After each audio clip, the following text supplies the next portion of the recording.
Ezora masuk gear, sentak bukit berat, kita sentak nampak bila masuk art, kereta goyang geduk geduk geduk geduk. Ni input speed sensor. Okey, kadang ni kena check soket ni. Kadang soket dia longgar nampak di bawah ni. Ni speed sensor. Ni tengok saya cuba masukkan, tengok boleh hilang tak.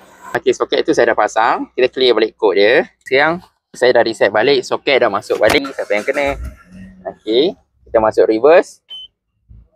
Ada sikit. Kita check minyak gear.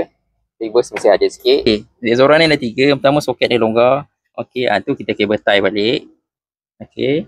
Yang kedua, ni dia punya AP. Okey, ni relay AP. Nampak?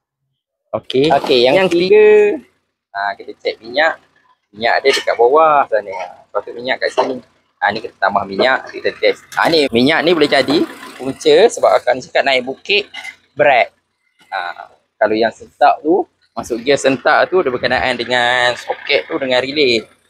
Okey, ni kita pakai Metron lah. Tutela Multi ATF 700. Okey, minyak ni pulih. Jangan risau. Semua kereta boleh guna. Sampai 8 speed. Ni baru minyak dia cantik. Dah sampai kat sini. Banyak tau kita tambah. 1.8. Maknanya 1,800 tambah. Baru minyak cukup. Okey dah. Lebih otomatis. Jaga kereta, jaga selamat.